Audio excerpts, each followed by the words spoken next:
আজকে দারুণ একটা রেসিপি ট্রাই করেছি। আমিও ফার্স্ট টাইম করেছি। চলো রেসিপিটা তোমাদের সাথে শেয়ার করি।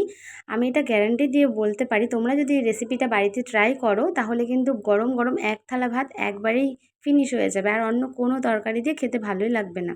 আজকে করে নেবো বরবটি বাটা। এইটা প্রথম করছি, অনেকের মুখে শুনেছি খুব নাকি টেস্টি হয়, ভালো লাগে। আমিও ভাবলাম যে একটু ট্রাই করাই যাক। বাজার থেকে নিয়ে এসেছিলাম অনেকগুলো বরবটি, তার থেকে কিছুটা আমি কেটে দেখো টুকরো টুকরো করে নিয়ে গরম জলে হালকা সেদ্ধ করেছি, মানে ওই 4 ভাগের 1 ভাগ সেদ্ধ করে নিতে হবে। তারপর সেদ্ধ করে ওটাকে ঠান্ডা করে নিয়েছি, আর ঠান্ডা করতে করতে আমি এখানে কড়াইতে অল্প পরিমাণে তেল দেবে, আর এটা হচ্ছে একদমই সর্ষের তেলে করতে হবে।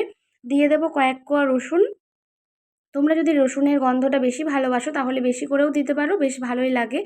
আর তার মধ্যে দিয়ে দিয়েছি মানে পেঁয়াজ কুচি, আর দিয়ে দেবো কয়েকটা কাঁচা লঙ্কা। তোমরা ঝাল বেশি খেলে ঝাল বেশি দিতে পারো, এটা কিন্তু বেশি একটু ঝাল ঝাল ভালো লাগে, যেহেতু আমার মেয়েকেও খাওয়াবো ওই জন্য না ঝালটা দিইনি।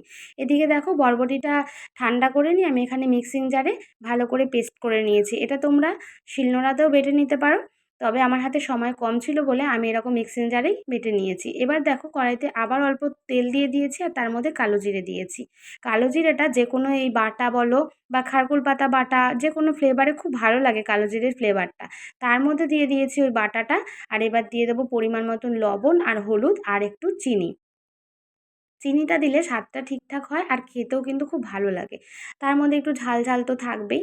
দিয়ে এবার এটাকে ভালো করে হালকা আঁচে অনেকটা টাইম ধরে কিন্তু কষিয়ে নিতে হবে, একদম কষিয়ে কষিয়ে শুকনো করে ফেলতে হবে।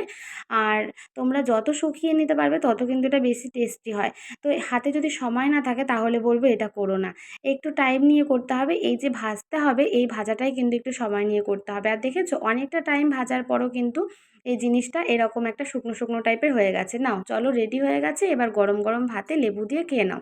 আর তো ছিল রবিবার, তো ওই জন্য চিকেন তো বানিয়েছি, কেননা আমার মেয়ে চিকেন খেতে খুব ভালোবাসে, ওই জন্যই বেসিক্যালি চিকেনটা রান্না করা হয়। আর তার সাথে বানিয়েছিলাম ইলিশ মাছ, যেটা নাকি আমার বরের খুব পছন্দের। আর রান্না করতে করতে দেখো কত বড় একটা অঘটন ঘটে গেল, গরম তেল হাতে এসে পড়েছে। তবে হ্যাঁ, সাথে সাথে দিয়েছিলাম কোলগেট, ওই জন্য আর ফোস্কাটা পড়েনি, কিন্তু ভীষণ জ্বালা করছিল। আর আমার রান্নাবান্না অলমোস্ট ডান। এখানে হয়ে গেছে ভাত, তারপর হয়েছে বাটাটা, আর এখানে সর্ষে পোস্ত দিয়ে ইলিশের ভাপা, যেটা আমার বর খুব পছন্দ করে।